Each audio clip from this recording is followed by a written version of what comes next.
19 personas que fallecieron calcinadas tras un incendio provocado en un hospital de San José. La cantidad de víctimas, por supuesto, que lo marca a uno. Recogimos esos 19 cuerpos.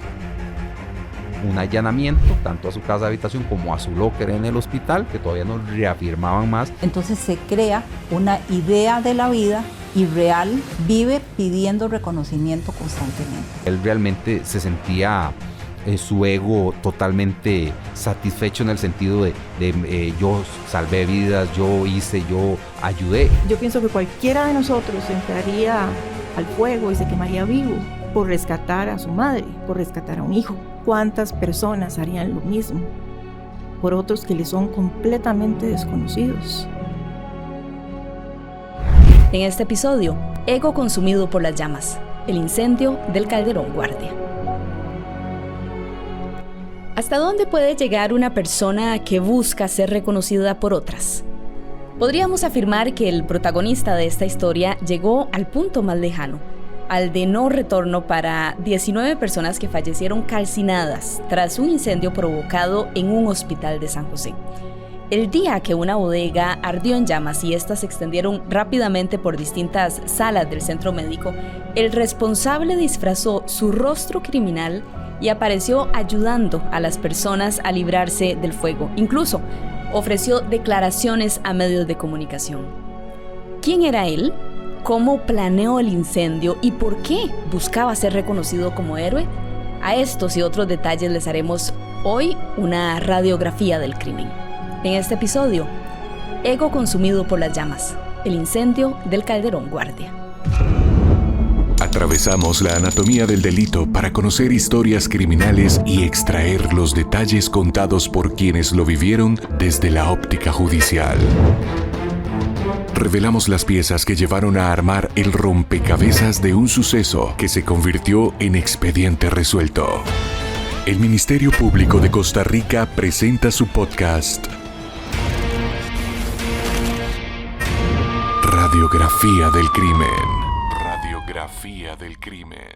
Hola, ¿qué tal? Me alegra mucho que nos esté escuchando en un nuevo episodio. Yo soy Tatiana Vargas y les saludo desde los Tribunales de Justicia de San José, Costa Rica. Le doy la bienvenida también a la fiscal adjunta Paula Guido Howell, quien representó al Ministerio Público en el juicio que se realizó en el caso que analizaremos, y también al subdirector del organismo de investigación judicial, Michael Soto Rojas, quien para la fecha de los hechos lideró la investigación de este expediente como jefe de la sección de delitos varios. ¿Qué tal? ¿Cómo están? Un gusto tenerlos por acá. Igualmente, Tati, muchas gracias por la invitación. No, muchas gracias, igualmente. Un saludo para todos y bueno, felicitarlos por esta iniciativa de los podcasts y Radiografía del Crimen. Esperamos que sea muy exitoso. Muchísimas gracias. Muy contentos de que nos acompañen. Así comenzamos. Expediente abierto. Emergencia, 1, ¿cuál es su emergencia? Gracias, le hablo del hospital Calderón Guardia. Hay un incendio, estamos en el quinto piso. ¿Hay personas atrapadas? Sí, estamos atrapados. ¿En el quinto piso? La salida está obstruida.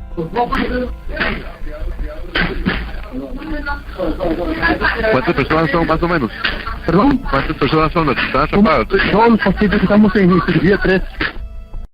Este audio original, cortesía de Teletica Radio, resume los momentos de horror e incertidumbre vividos en el hospital el 12 de julio del 2005. Esa madrugada marcó la vida del personal del centro de salud, de 19 familias y de todo un país. Radiografía del Crimen, el podcast. 18 años después, las imágenes siguen estremeciendo los corazones de quienes aún sienten el dolor causado por una terrible decisión que se salió de las manos del autor, un hombre de 24 años para la fecha de los hechos. Gritos, sonido de ambulancias, bomberos, pacientes y personal médico bajando con desesperación por las ventanas del cuarto del hospital son solo algunas de las escenas visibles de ese fatídico día de julio. Don Michael, esa madrugada, usted es llamado cuando se encontraba en su casa para atender la escena. Cuéntenos qué ocurrió cuando usted llegó al hospital. Claro. Bueno, efectivamente, yo era el jefe de la sección de delitos varios que se especializaba en el tema de incendios, entre otro montón de eventos. A eso de las 2:30, 2:45, yo recibo una llamada a mi casa de habitación. Yo vivo relativamente cerca del hospital, vivo en el sector de Coronado. Entonces el desplazamiento a esa hora de la madrugada fue pues relativamente rápido. Me parece que pude haber estado a eso de las 4 de la mañana en el lugar. Había un tremendo caos aún, aunque ya había pasado cerca de hora y media después de que iniciara el incendio. Todavía los bomberos estaban sacando personas de algunas áreas del hospital. Recuerdo que la acera del costado norte del hospital estaba lleno de pacientes, de camillas, de mujeres que acaban de dar a luz con sus bebés, mujeres que todavía estaban embarazadas, personas adultas mayores. Bueno, era tremendamente caótica la situación que visualizamos en ese momento. Bomberos todavía controlando la escena del evento, y pues allí se me informó que la cantidad de personas fallecidas en el lugar era importante, que todavía no podíamos accesar al lugar para hacer la investigación criminal, por lo menos del manejo de la escena del crimen, porque pues todavía las condiciones no eran seguras. Habría que garantizar que la infraestructura no colapsara, por ejemplo, que ha ocurrido en incendios que un edificio puede caerse.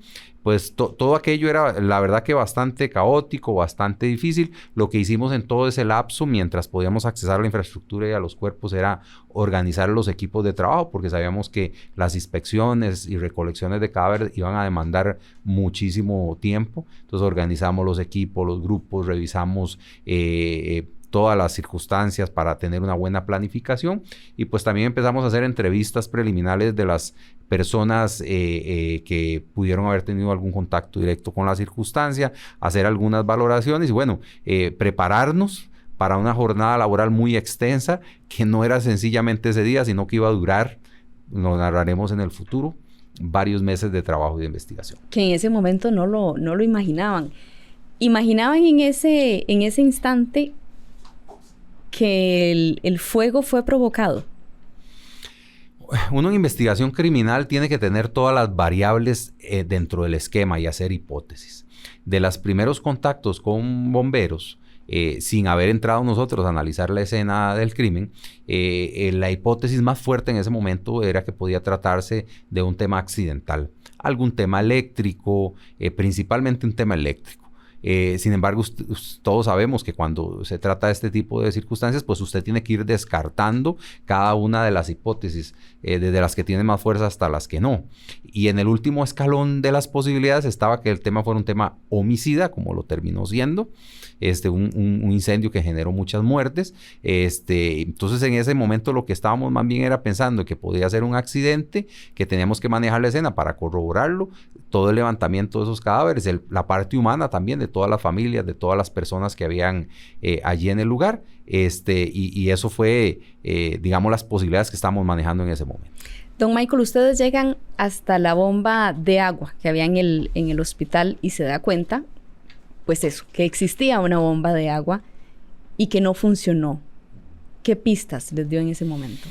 Bueno, de hecho, dentro de la investigación, cuando ya logramos descartar las posibilidades accidentales y se genera ya una hipótesis de que hay mano criminal, como lo terminó siendo, una de las variables era que hubiese una coordinación criminal para que se generara un incendio con mano provocada, o fuese provocado más bien, y que se coordinara para que la bomba de agua no funcionara.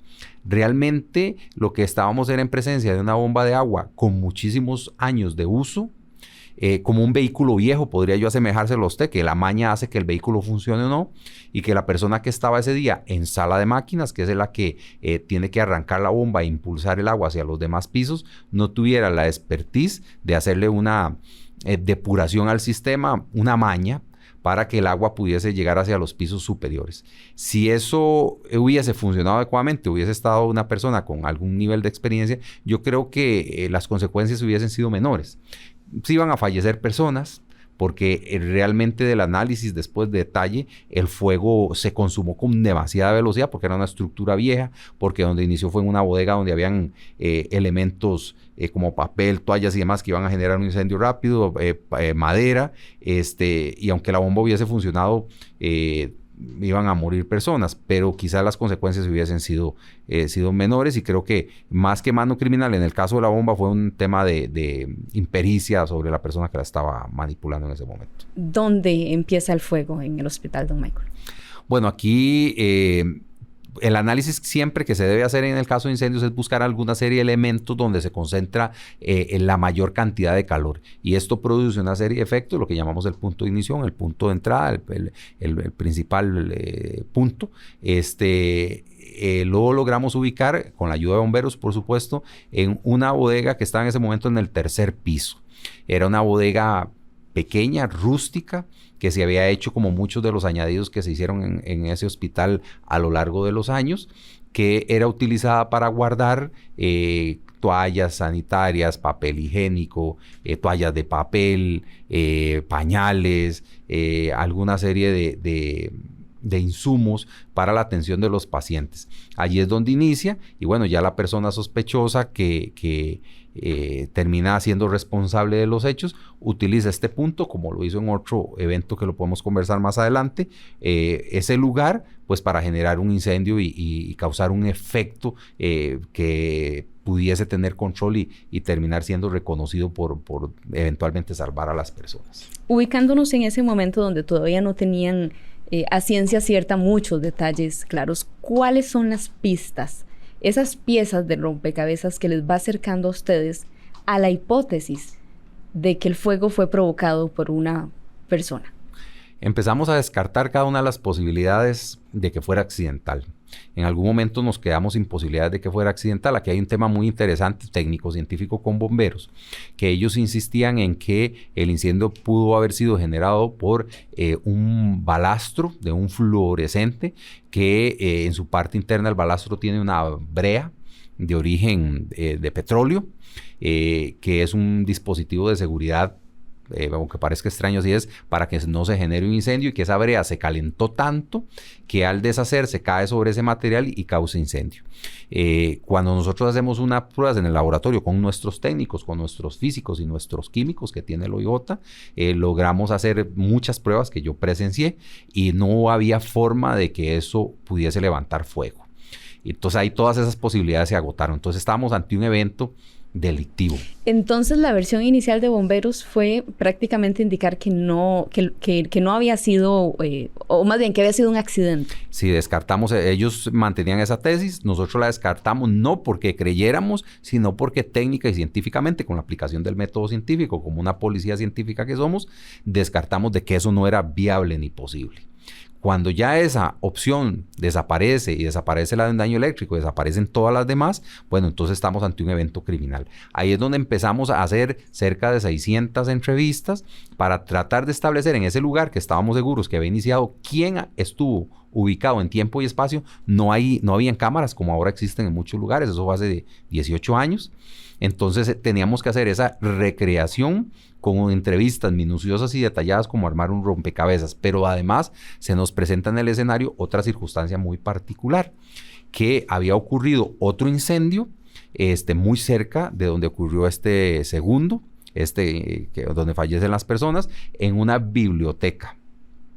Y empezamos a estudiar ese evento. El evento tenía características muy similares. No habían acelerantes, no habían daños eléctricos, era un lugar donde había mucho papel, y la particularidad es que en ese caso las personas reaccionan con rapidez, y una persona es el que toma el liderazgo de ese evento, del evento de enero, apaga el fuego, y hasta el grupo de personas, y esta en particular, reciben un reconocimiento por haber apagado ese fuego, que es la misma persona que en este segundo evento se convierte también en el héroe, porque ayuda a sacar muchas personas del hospital, porque es la persona que utiliza inclusive una salida por un segundo piso utilizando las escaleras de los bomberos, porque andaba una chaqueta que lo identificaba como el tema de paramédicos, y eran el mismo protagonista en los dos eventos. Y además, cuando empezamos a hacer las entrevistas, esa persona es la que logramos ubicar en tiempo y espacio con un detalle bastante preciso por muchos testigos, no por la versión de un solo testigo, sino por versión de varios testigos, que es la última persona que se ve salir de la bodega que fue donde inició el incendio. Y ahí, por supuesto, que ya nos da un asidero técnico-científico de investigación para afirmar que esa persona era el responsable. Cuando llegan a ese punto específico, a partir de ahí, ¿qué connotación toma la investigación? Es decir, ya tenían a una persona que había participado en 2 eventos muy similares, que la habían ubicado algunos testigos en el sitio donde se originó el fuego. A partir de ahí, ¿qué hacen ustedes? Claro, como corresponde, digamos, en casos de homicidios ordinarios, usted hace victimología y hace un perfil del sospechoso. Entonces, ¿ante quién estamos? ¿Quién es este sujeto? ¿Quién es este individuo? ¿Dónde vive? ¿Qué preparación tiene? ¿Cuál es su función? ¿Cuál es su historia de vida? Y ahí empezamos a investigar muy tenazmente a esta persona y nos surgen una serie de elementos que nos llaman poderosamente la atención. Que aunque es una persona que tiene un puesto que se denomina asistente de pacientes, que es un puesto muy sencillo, que básicamente son los que limpian a los pacientes de sus, pues los bañan, les dan medicamentos, actividad muy básica que no es de enfermería ni de medicina. Él se hace ante los compañeros con una persona que tiene experiencia en ser paramédicos, que tiene experiencia en ser bomberos, que está graduado de la universidad, y un perfil muy, muy alto. Cuando ya empezamos a investigar, pues nos encontramos que no está titulado en ninguna universidad, que ni tan siquiera terminó el colegio, que no tiene no es conocido ni por la Cruz Roja, ni paramédicos, ni por bomberos, que inclusive en su ámbito personal viene de una cuna sencilla, que en el colegio inclusive generaba algún tipo de mentiras para evitar hacer exámenes, para evitar hacer bachillerato, por ejemplo, decía, llegó en una silla de ruedas, que tenía una fractura y una serie de circunstancias. Y no era cierto. Y que no eran ciertas, y ahí empezamos a perfilarlo y no podemos entrevistarlo directamente, pero entrevistamos a personas de su círculo laboral. Entonces, ya teníamos algunas circunstancias muy particulares. Allí le solicitamos a la fiscalía y al juzgado un allanamiento, tanto a su casa de habitación como a su locker en el hospital. Bueno, y encontramos una serie de documentos que todavía nos reafirmaban más que estábamos ante una presencia que tenía algún trastorno de la personalidad o rasgos, cuando menos, psicopáticos, sociopáticos, porque tenía títulos falsos de bomberos de Nueva York, por ejemplo, que era el más ridículo de todos. ¿Sí? Y el más ridículo porque se determina que nunca había salido del país. Nunca había salido del país. Y en aquella época la virtualidad pues era un poco complicada. Claro. Y también un título, o todos los títulos muy burdos, ¿verdad? Muy hechos muy rústicamente en una impresora, en una computadora con un cartón muy simple. Inclusive títulos universitarios que corroboramos con el MEP, tanto el de la universidad como el del 5º año, y eran falsos. El título que usaba de 5º año era el de su hermana, que le cambió algunos datos. Bueno, entonces dijimos, este sujeto definitivamente no es quien dice ser, no tiene el conocimiento y la capacidad que dice tener, y se hace ver en un primer evento como el héroe, el que todo el mundo le reconocía, le dieron un cartón de reconocimiento en aquel momento, felicitaciones de sus compañeros, pero ya habían pasado algunos meses y nuestra hipótesis es reafirmada posteriormente, que él necesitaba otra vez ese reconocimiento público, volver a ser el héroe. Tan es así que, como usted lo dijo ahora al principio en la introducción, él daba declaraciones a los medios de comunicación en ese momento. Yo lo recuerdo perfectamente cuando llegué a la escena y no sabíamos ante qué estábamos, verlo donde están los medios entrevistándolo para las noticias de la mañana, y él era el que contaba. Inclusive habían algunas tomas donde él estaba en una escalera bajando del edificio, una escalera de estas que usan los bomberos, sacando personas del edificio, y él realmente se sentía su ego totalmente satisfecho en el sentido de yo salvé vidas, yo ayudé en esta segunda vez como lo hice en la primera. ¿Cómo tomó usted, don Michael, el hecho de estar en una escena de un crimen tan atroz, ver a esta persona ayudando y a los pocos meses darse cuenta que podría ser quien estuvo detrás del incendio que causó 19 muertes? Bueno, sin duda alguna, cuando ya hacemos todo este perfilado criminal, logramos entender de que esta persona tiene un problema mental, es un mentiroso patológico, que inclusive tiene dificultad para controlar sus sus emociones y que su objetivo en la vida es tener un reconocimiento. Todas las características previas, todas las características posteriores en la investigación nos llevaban a concluir que esta persona ejecutó ese acto terrible donde murieron 19 seres humanos, 19 familias afectadas, sencillamente para que se le reconociera, para satisfacer su ego, y que probablemente si no lo hubiésemos detectado o detenido, era una alta probabilidad de que lo hiciera, no necesariamente de esta forma con un incendio, sino de alguna otra manera para seguir buscando ese reconocimiento público, para seguir satisfaciendo esa circunstancia y que pudiesen haber salido más personas lastimadas. Entonces todo, realmente más que el sentir mío ahí, era como todo fue encajando como un rompecabezas, como usted lo dijo, donde todo tenía sentido del por qué ocurrió. ¿Cuál era el móvil? Porque uno se preguntaba, Tatiana, ¿qué llevó a esta persona a hacer eso? ¿Para qué? ¿Cuál era la necesidad? Pero después entendimos que la necesidad era un tema sencillamente de ego, como usted lo pone en el título. Don Michael, en ese momento ustedes con el caso un poco más armado presentan el informe a la Fiscalía. ¿Recuerda usted en cuánto tiempo después se toma la determinación de detener a este hombre? Bueno, fueron muchos meses, realmente no te puedo dar un detalle preciso porque eso fue hace 18 años, pero pasamos muchos meses viendo las diferentes hipótesis. Prácticamente convertimos nuestra sede de trabajo en el hospital, donde revisamos la bomba, revisábamos cada uno de los pisos donde hubo conflagración, entrevistábamos testigos 2, 3 veces, todas las rutas, los pasillos, todo este tipo de circunstancias demandó mucho tiempo, muchos meses, mucho esfuerzo, mucho trabajo para tratar de determinar esa responsabilidad. Entonces yo te diría que fueron meses casi que dedicados exclusivamente a ese trabajo, para poder establecer todas las hipótesis y confirmarlas. Más que en aquel momento era un trabajo de una connotación importante, donde hasta ese momento era el evento donde más personas habían fallecido en una sola circunstancia. Claro, y recuerdo claramente que fue un hecho que conmocionó particularmente al país. Doña Paula, usted, como decíamos al inicio, estuvo en el juicio, no participó en la investigación, pero en el juicio pudo tener mucha cercanía durante varias semanas y algunos meses.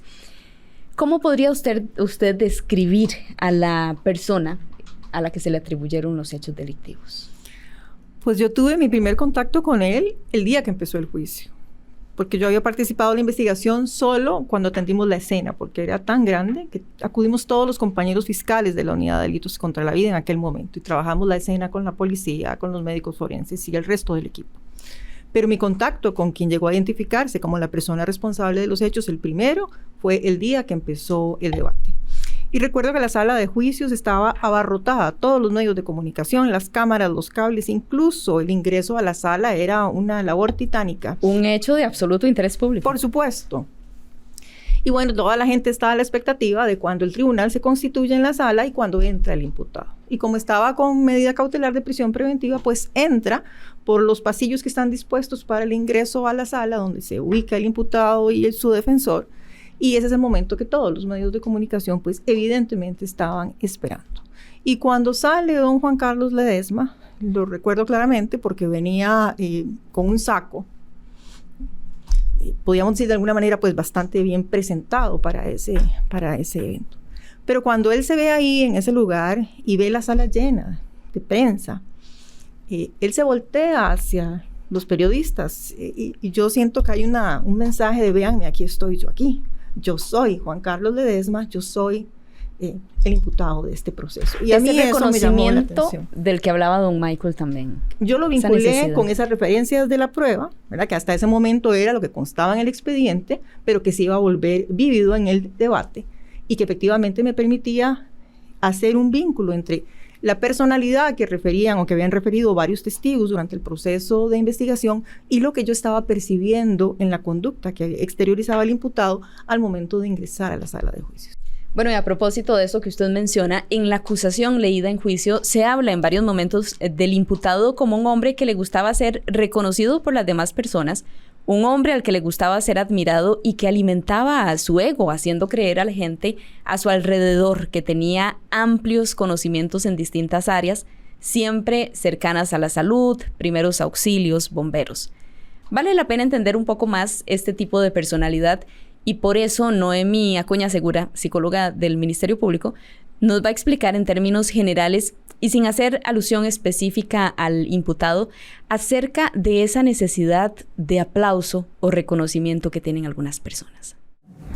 Bueno, estas características podrían coincidir con una persona que tiene el trastorno narcisista de la personalidad.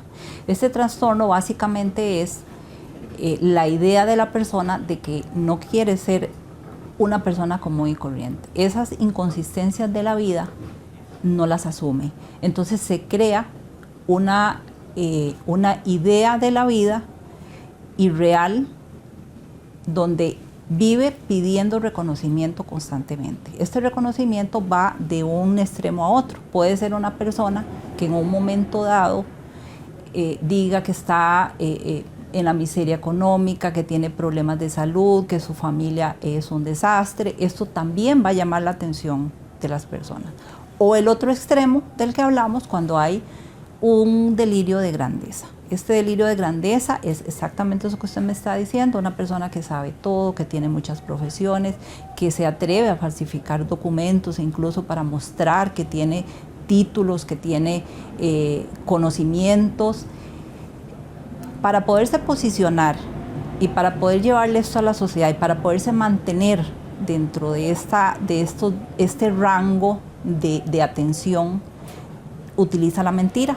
La mentira ya en una etapa muy, muy desbordada de la persona es lo que nosotros en psicología llamamos la mitomanía. Entonces, la mentira es la herramienta que lo lleva a sostener esta mentira, a sostener esta realidad subjetiva, porque es una realidad subjetiva. Lo que socialmente se va a ver es la mentira. O sea, lo que socialmente se va a ver es que de repente esta persona dijo, yo soy médico, o soy enfermero graduado en otro país, o tengo varios títulos en varias áreas, ¿verdad? Puedo ser desde doctor, enfermero, asistente, haber hecho toda una carrera presentando siempre la mentira antes. Lo que vemos es eso, ¿verdad? La persona mintiendo, y a veces pasa que dentro de esas mentiras consiguen que se les refuerce, porque algo sale bien.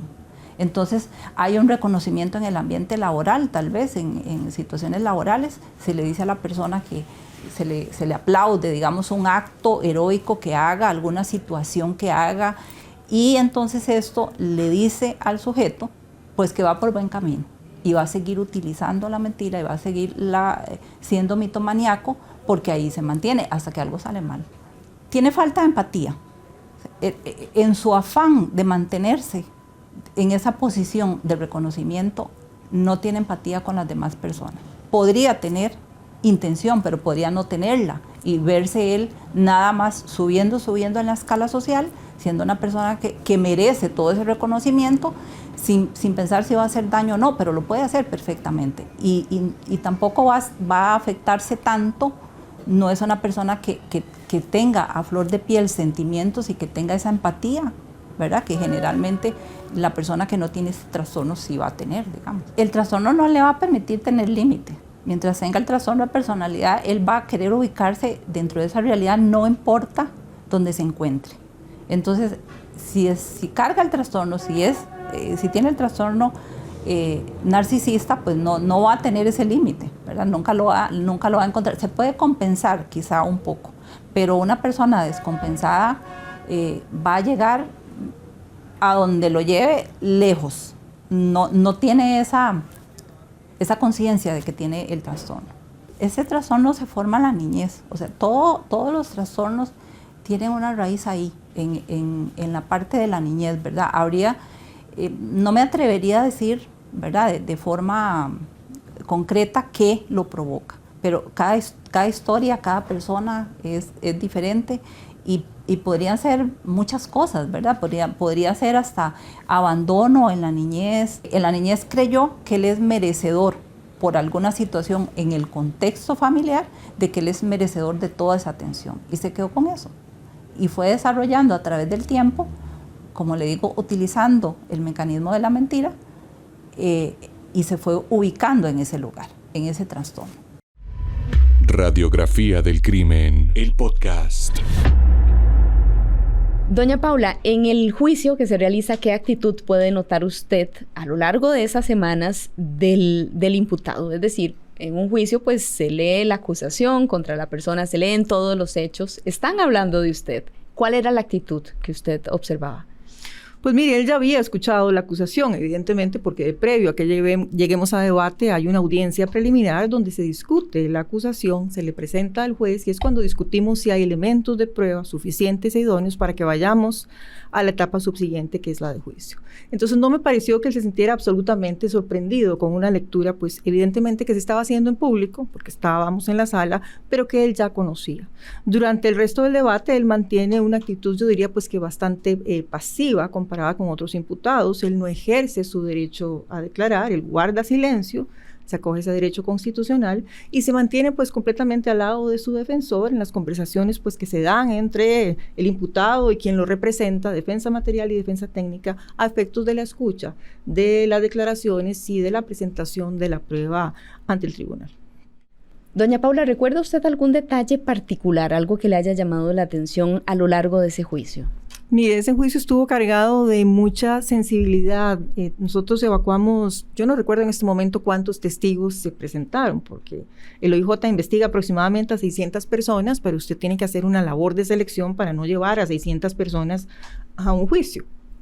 Tiene que escoger aquellos testigos pues, que le permitan a usted probar su tesis ante un tribunal de la mejor manera. Y entonces había mucha gente declarando como testigo que eran, por supuesto, de los funcionarios que habían estado en el hospital aquella noche, compañeros del OIJ que habían hecho la investigación, pero básicamente había una carga de sensibilidad importante en quienes habían trabajado aquel día en el hospital, en las enfermeras, en los asistentes de pacientes que también declararon y que fueron presentados como testigos, porque para ellos aquello había tocado las fibras más sensibles de su corazón. Habían trabajado con el imputado, lo conocían como un compañero, se presentaban como aquella persona que era servicial, que había compartido con ellos, podía estar vinculado con el homicidio de 19 personas, habían visto destruido su lugar de trabajo y habían estado aquella noche incluso algunos exponiendo su vida para ayudar a algunos pacientes a salir del hospital. Entonces había una carga emocional profunda de parte de quienes estaban declarando aquel día. Bueno, aquellos días, porque fueron varios días. Varios días, claro. Y es que dentro de esas 19 personas, pues, había enfermeras, ¿verdad? Recuérdenme quiénes más estaban, cuál era el perfil. También don Michael, que estuvo en primera fila en ese momento. Recuérdenos cuáles eran estas 19 personas.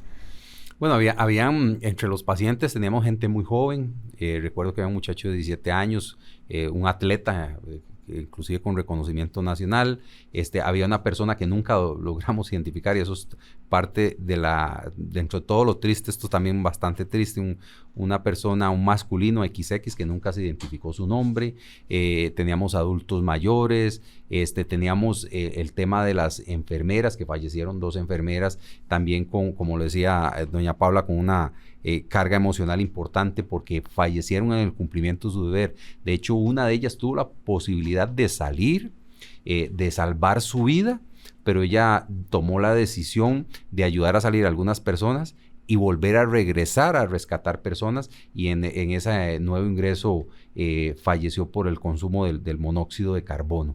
Y entonces, digamos, personas inocentes, personas que estaban haciendo así, ahí atendidas, como puede ser cualquiera, usted o yo o Paula, que en una circunstancia está en un hospital y ocurre una desgracia como esto. O sea, son víctimas total y absolutamente inocentes, algunos empezando su vida, otros muy avanzados en la vida, pero muy, muy doloroso porque son personas que definitivamente no tenían por qué morir esa noche.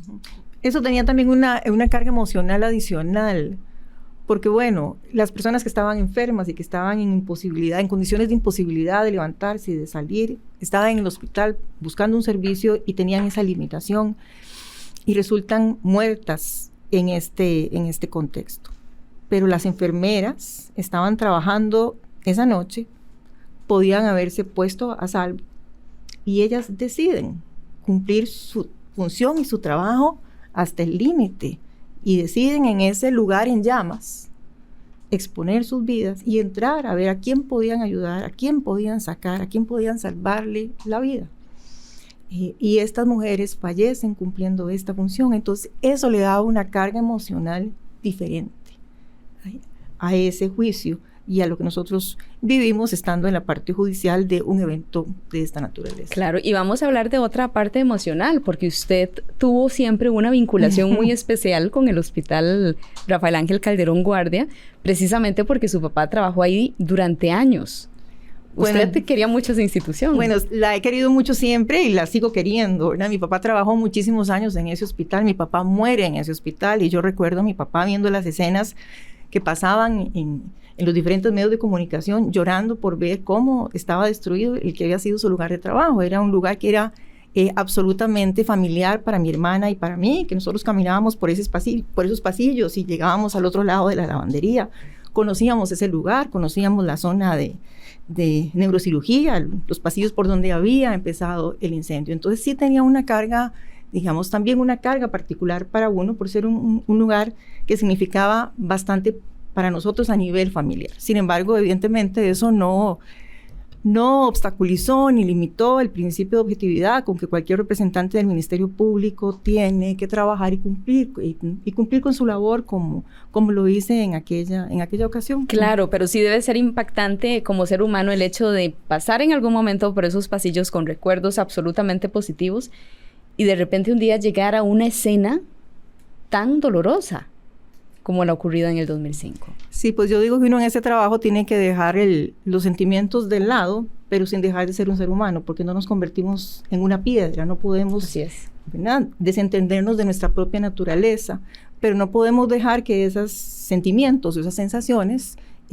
conduzcan nuestro trabajo, nuestra investigación o nuestras pretensiones en un proceso inclinadas por el lado pasional o por el lado sentimental. Lo tenemos que hacer bajo el principio de objetividad, en resguardo de los principios que están establecidos en la ley y en la Constitución, y eso fue lo que hicimos a la hora de presentar el caso a los tribunales, evacuar la prueba y pedir una sentencia. Claro, y en el caso de don Michael también una carguita muy bonita, emocional, porque tiempo después después de convertir ese lugar durante varios meses en el sitio de trabajo, donde todo eran malas noticias, donde estaba absolutamente sensible, como me comentaba en otra oportunidad, por tener que observar esos 19 cuerpos calcinados.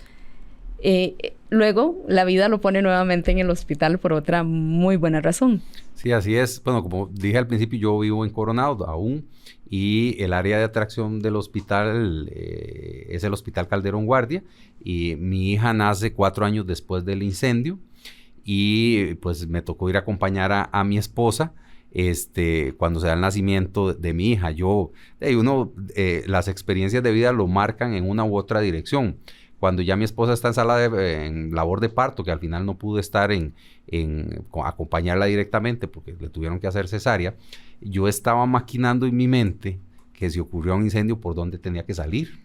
¿Verdad? Vean ustedes qué eso es algo que solo podemos entender quienes trabajamos en la parte judicial, que vamos más allá con esos pensamientos. Entonces yo mientras esperaba, que estuve esperando un buen rato, estaba ubicando las salidas de emergencia, que ya pues esa parte fue una de la parte que no se quemó, sino lo que se llamaba en aquel momento el edificio nuevo, que ahora no es nuevo, ahora es el viejo, pero pensando por dónde había que salir, las gradas, tratando de reconstruir eso.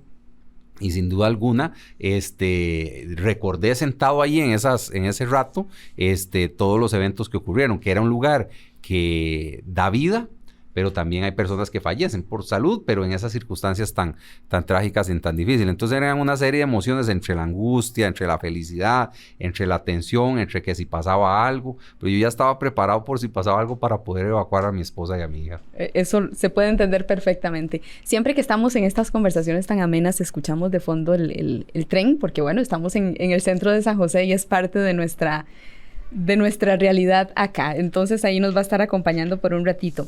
Doña Paula, usted en el juicio, en el reproche que le hace el Ministerio Público al acusado en razón de los delitos que le atribuían, pesó el hecho de que él, como asistente de pacientes del hospital, tenía la obligación de velar por el bienestar de estas personas?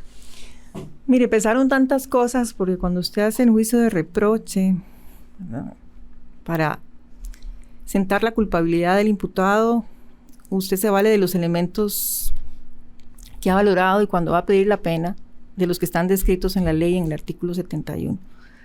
Pero entonces usted empieza a valorar una serie, el 71 del Código Penal, pero usted empieza a valorar una serie de elementos a efecto de hacerle su solicitud al tribunal. Y pesaron muchísimas cosas.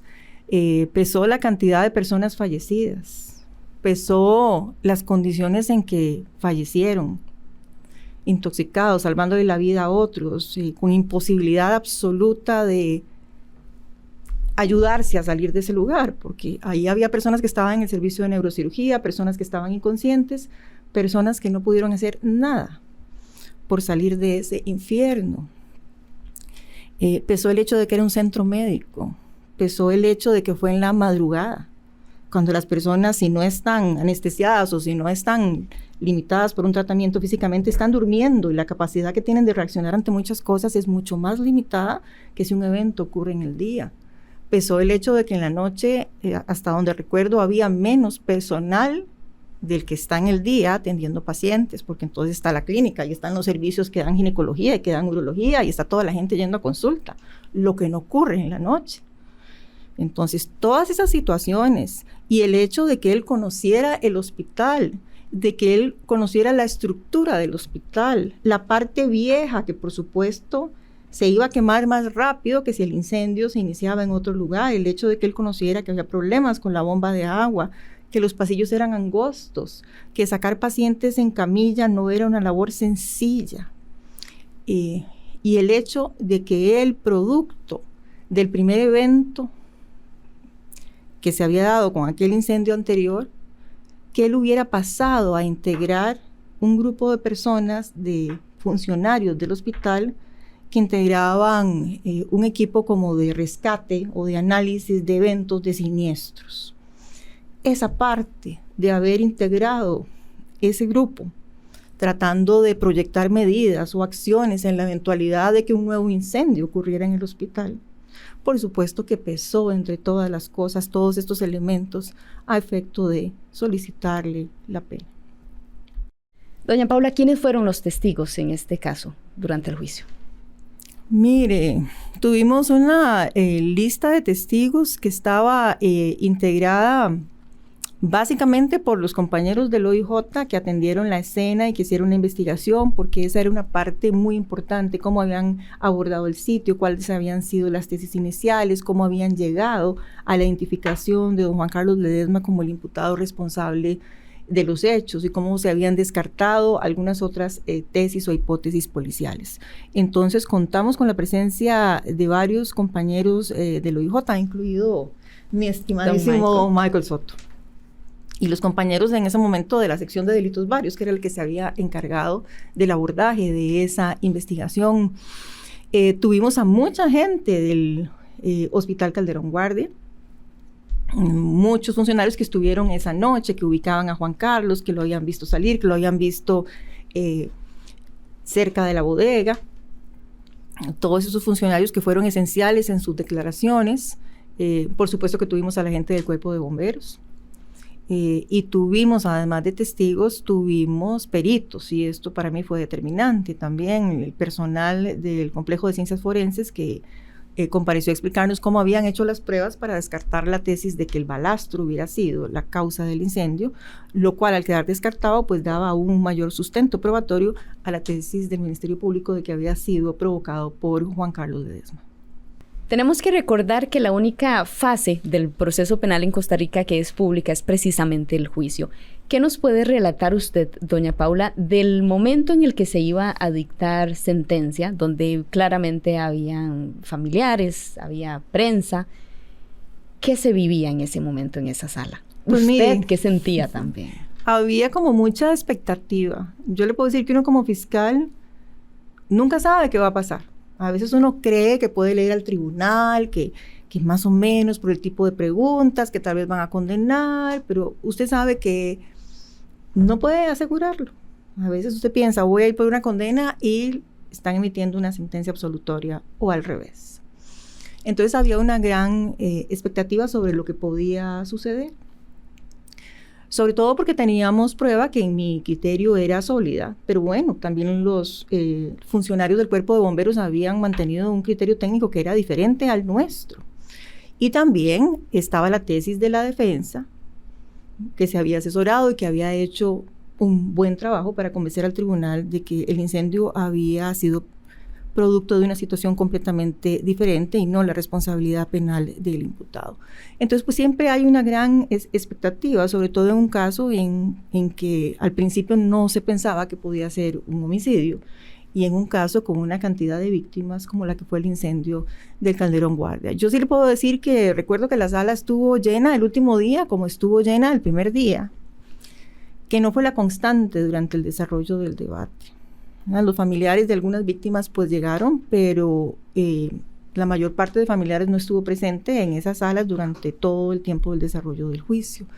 Pero finalmente, pues bueno, fuimos a dar la cara, porque en esos portantos pues uno va sin saber qué va a ocurrir, pero de la misma forma en que uno ha sostenido una acusación y ha atribuido hechos delictivos a una persona, pues en estos casos uno comparece a escuchar la sentencia del tribunal para saber qué ha ocurrido con el caso que hemos presentado.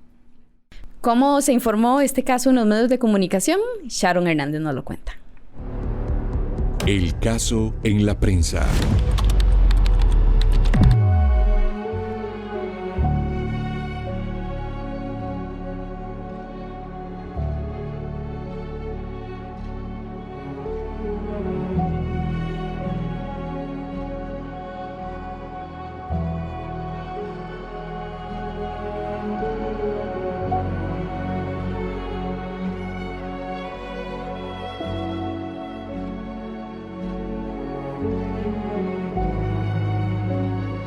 Casi 2 décadas después, este caso lo recordamos por su relevancia mediática. Estas imágenes y audio nos devuelven varios años atrás, cuando todo un país hablaba sobre un mismo tema: el increíble incendio en el Hospital Calderón Guardia. En ese momento, Canal 13, enlazado a Extra TV, Canal 42, daba a conocer los primeros testimonios de las personas que lograron salir con vida. Estaba esperando unos exámenes y de repente estaba acostada cuando el incendio estaba a la par mía y las llamas casi cubrían mi cuerpo, pero gloria a Dios que estoy bien. Cuando se cumplieron 10 años de aquel atroz incendio, Noticias Repetel cubrió una misa que se realizó en conmemoración a este terrible capítulo.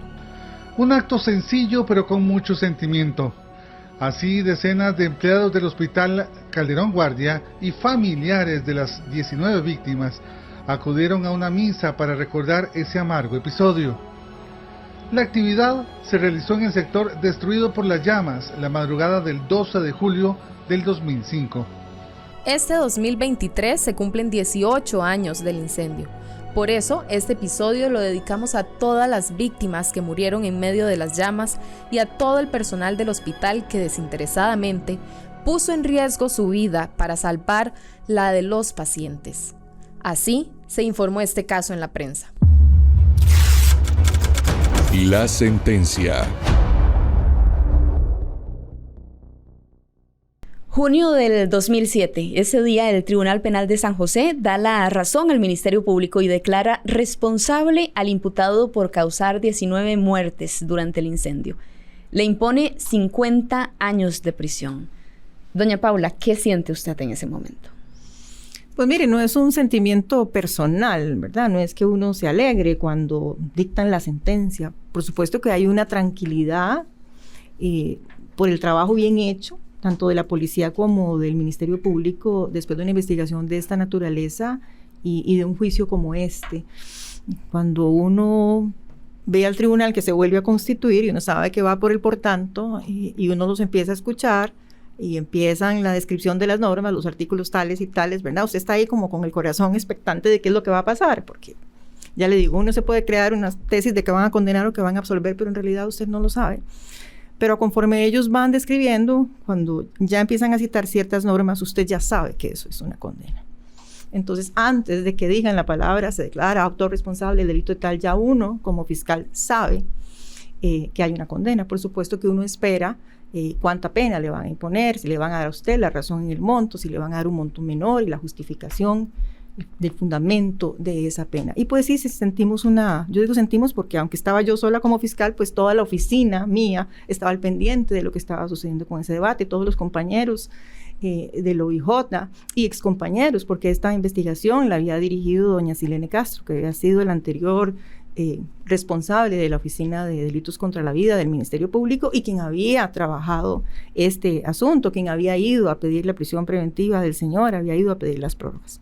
Entonces sí, había como una tranquilidad y la satisfacción del deber cumplido hasta ese momento. Saber que todo el trabajo que se había hecho había producido un resultado que se había presentado a los tribunales y que habíamos obtenido pues en realidad lo que estábamos esperando con base en el análisis de la prueba y la aplicación de la ley. Después de esta sentencia, 50 años, que es la pena máxima que existe en Costa Rica, vino la fase de casación. En términos muy sencillos, ¿qué significa esta fase y qué resultado tuvo en abril del 2008? Bueno, en aquel momento no existía la reforma que nos rige ahorita y lo que procedía como medio de impugnación contra una sentencia era un recurso de casación, que evidentemente se presenta por parte de la defensa en representación de los intereses de Juan Carlos Ledesma. Y ellos presentan sus argumentos y la sala los acoge en el sentido de que el imputado es autor responsable del delito, más no del delito que inicialmente había sido tipificado, no de delito de homicidio, sino de un delito llamado incendio con resultado muerte, determinando que la intención inicial de Juan Carlos Ledesma había sido prenderle fuego al incendio, su intención inicial, situación que se había escapado de las manos, generando la muerte de estas personas, más no teniendo la intención directa desde un principio, la voluntad de matar a las personas utilizando un medio que generara un peligro común. Entonces, se mantiene una sentencia condenatoria, pero bajo esta nueva tesitura, lo que nos obliga a un reenvío, es decir, tenemos que acudir nuevamente a una audiencia donde ya están probados los hechos, donde ya no vamos a hacer un análisis de culpabilidad, sino que únicamente bajo la nueva tesitura de la Sala Tercera debemos comparecer bajo esa nueva figura a solicitar la pena correspondiente y me toca nuevamente a mí atender esa audiencia y volvemos al Tribunal Penal de San José y hacemos la solicitud bajo esa tesitura de conformidad con lo resuelto por la sala a partir del recurso de casación de la defensa. ¿Qué pasó a partir de ahí? Bueno, pues pedimos nuevamente la pena máxima que se permitía utilizando los argumentos del artículo 71, los mismos a los que hice referencia hace un rato, y logramos conseguir que el tribunal impusiera la pena más alta tipificada para ese delito, que era de 20 años. Noviembre del 2010, la Sala Tercera confirma esta sentencia. A partir de ahí se puede decir que ya... Yo no recuerdo la fecha. La sala hace este análisis, nosotros volvemos al reenvío y a partir de que se vuelve a pedir la pena, se impone esta, queda en ese máximo y pues esa es la penalidad a la que es sometida el imputado. Y a la cual él tuvo que empezar a descontar. Efectivamente, con la reducción propia del tiempo que había estado en prisión preventiva. Esta pregunta es para ambos. ¿Cómo les marcó la investigación en el caso de don Michael y el juicio, en su caso, doña Paula, de este caso? Bueno, yo creo que es un caso con una connotación nacional importante, por la cantidad de víctimas y por la complejidad de la investigación. Yo sí debo decir, ante una pregunta que usted le hizo ahora a doña Paula, cuando el tribunal confirma, yo sí me alegré. Yo sí me alegré y mucho porque sentí que se le estaba haciendo justicia a 19 inocentes, sentí que el esfuerzo y el trabajo de muchos meses valió mucho la pena, del esfuerzo de todos, el esfuerzo del Ministerio Público, que trabajamos muchísimo en equipo, y también eso lo marca uno porque al final, bien lo decía doña Paula, uno es un ser humano y ese es su trabajo, y cuando las cosas salen como tienen que salir y cuando se hace justicia realmente hay una satisfacción dentro del dolor y la tristeza. Entonces es un caso que a lo largo de mi carrera profesional es de los más significativos. Hay otros, pero este es de los más significativos, donde realmente hicimos el trabajo con mucho amor, con mucha mística, con mucho profesionalismo, porque estábamos haciendo, como suele suceder en todos los casos, pero estamos haciéndole justicia a 19 personas inocentes que no tenían por qué morir, y que esta persona pues resultara condenada. Significaba también que iba a estar muchos años en la cárcel y que no le iba a hacer más daño a personas. Ahora pues ya está en una condición, ya pasaron 18 años y ya esta persona está en libertad. Pero bueno, hicimos lo que teníamos que hacer, lo hicimos todos como un equipo, con mucho profesionalismo, y ahí hay una satisfacción importante dentro de lo difícil de la situación. Se hizo justicia. Doña Paula. Sí, yo creo que todos tenemos en nuestra historia judicial aquí casos que nos marcan, ¿no? En la fase de investigación, por los allanamientos, por la cantidad de víctimas, por el imputado, y en la fase de juicio cuando somos fiscales de juicio. Para mí tuvo muchos desafíos profesionales y eso pues a mí me marcó. Yo acababa de asumir la coordinación de la Unidad de Delitos contra la Vida del Ministerio Público y había asumido en ese momento una investigación de una señora fiscal con una gran experiencia. Entonces, bueno, era empezar la coordinación de esa oficina con ese señor juicio, ¿verdad? Yo acababa de terminar un juicio por malpraxis médica que había durado casi un mes. Y entonces el tiempo que me quedaba entre un juicio y el otro era poco. Sin embargo, fue suficiente para poder estudiar toda la prueba y prepararnos. Fue un juicio en el que hubo mucho trabajo en conjunto, no solo en la etapa de investigación, sino también en la etapa de juicio. Yo tuve toda la colaboración de Michael y de todos los compañeros del OIJ para volver a analizar la prueba, para ver la parte técnica, para incluso hacer inspecciones en el hospital y poder ubicarme para un buen interrogatorio en la parte de juicio, conociendo cómo era la estructura del hospital, por dónde se había desplazado el imputado, por dónde pudo haber salido. Entender todo eso fue importante. La cantidad de víctimas, por supuesto, que lo marca a uno, porque trabajamos esa escena, estuvimos ahí con la policía, recogimos esos 19 cuerpos y afrontamos el desafío de llevarlos a juicio. Y me marcó por un elemento particular relacionado con lo que hicieron estas señoras enfermeras, que en realidad fueron heroínas en este evento tan impactante. Porque yo recuerdo haberle dicho al tribunal, y eso lo creía firmemente en aquel momento y lo creo ahora, yo pienso que cualquiera de nosotros entraría al fuego y se quemaría vivo por rescatar a su madre, por rescatar a un hijo. Por rescatar a una persona cercana a usted, que usted ama con todo su corazón.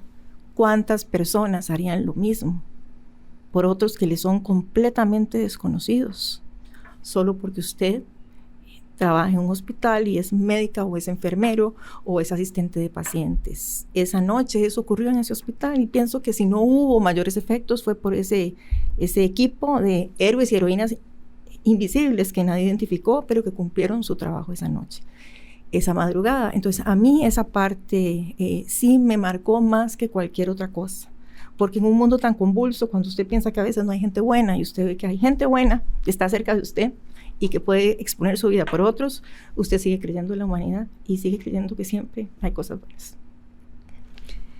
Esta última pregunta también es para los dos. ¿Qué huella consideran ustedes que dejó este caso en la historia criminal de Costa Rica? Vamos a ver, yo creo que desde el punto de vista, y yo tiendo a hablar de seguridad por mi formación, definitivamente ya ven algún tipo de falencias en el tema de la seguridad, ya bien sea accidental o criminal la circunstancia que ocurra o ocurrió ese día, pero sí tomar la previsibilidad de ser más cuidadosos en nosocomios, en lugares donde hay aglomeración de personas, para evitar de que ocurra esto. Y el tema de las bombas, que yo tuve que aprender todo lo que es el manejo de las bombas de agua, cómo funcionan, cómo llega el agua hasta los pisos superiores, hacer pruebas y demás con bomberos. Definitivamente no se pueden tomar a la ligera el hecho de que sea equipo antiguo y que en el momento oportuno no reaccione, o que no existan los lugares de evacuación adecuados, o dónde se construyen añadidos que impidan la salida o la entrada de personas.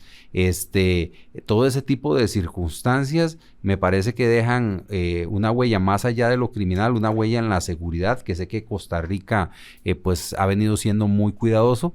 Pero antes de ese caso y casos posteriores donde era accidental, pues vimos dificultades por esos descuidos que creo que se han ido mejorando con el tiempo. Y bueno, y también ahora sí, desde el punto de vista de investigación criminal, el hecho de ser detallista y cuidadoso con el tema de las hipótesis que se plantean. Nunca podemos descartar nada. Yo tengo que reconocer que de entrada estábamos casi seguros que era un accidente. Pero bueno, conforme fue avanzando la investigación, fuimos cambiando nuestras hipótesis, que es normal dentro de investigación criminal, pero el ser más cuidadosos, más detallistas, más meticulosos, que un detalle mínimo te puede variar total y absolutamente una investigación. Y creo que ese caso en particular ayudó mucho a mi formación profesional, a la de mis compañeros, a no dejar por fuera ningún detalle. Doña Paula. Yo voy por el mismo lado de Michael, porque yo recuerdo que esa mañana nos dijeron tenemos que ir a trabajar la escena. Por supuesto, nunca habíamos trabajado una escena tan grande ni con tantos cuerpos. Fuimos todos los compañeros. No pudimos entrar todos. Recuerdo que trabajaba con nosotros una compañera, Laura, una mujer bajita, pequeñita. Yo creo que Laurita tal vez pesaba 100 libras o menos, y entonces era la candidata idónea para poder trabajar con bomberos o para poder subir, digamos, a la escena. En las escenas siempre hay que tener mucho cuidado, pero en esta en particular. Y bueno, luego comentábamos entre nosotros los fiscales qué sería lo que había pasado en el hospital. Y es cierto lo que dice Michael. Y cuando, pues no somos policías, pero sabemos de investigación, y uno sabe que uno nunca puede llegar a una escena con una idea preconcebida, porque eso limita la investigación.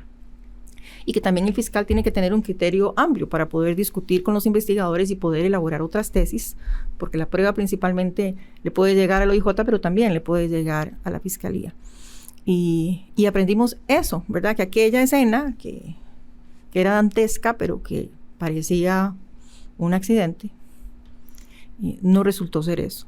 Y entonces, esa fue la prueba palpable de que tenemos siempre que tener la mente abierta hacia la evidencia criminal, hacia el análisis objetivo y científico de lo que tenemos, hacia la incorporación de declaraciones testimoniales importantes, todo lo que podamos traer a la investigación para llegar a lo que nosotros llamamos la verdad real. Si nos hubiéramos quedado tal vez con el criterio que tenía el distinguido cuerpo de bomberos, nosotros hubiéramos pensado que no teníamos un caso, ¿verdad? Porque ellos seguían la tesis del balastro. Fue investigar las evidencias, fue cuestionar cómo habían llegado a esa conclusión, qué tipo de análisis habían hecho, con qué metodología habían trabajado, cuál era el método que habían aplicado, cómo habían trabajado. Eso fue lo que nos permitió a nosotros incorporar nuevos elementos y poder tener un caso sólido desde el punto de vista de la pericia, de la parte técnica y de la parte testimonial. Entonces, eso sí yo creo que reforzó mucho en nosotros esa tesis de que hay que tener la mente abierta, estar libre de prejuicios, no ideas preconcebidas, para ir incorporando esa prueba que nos permita elaborar una tesis y sustentar un caso, tanto cuando acusamos como cuando desestimamos y sobreseemos. Eso no es solo para ir a juicio, eso es en el ejercicio de nuestra profesión y en el trabajo diario que hace la policía y que también hace el Ministerio Público.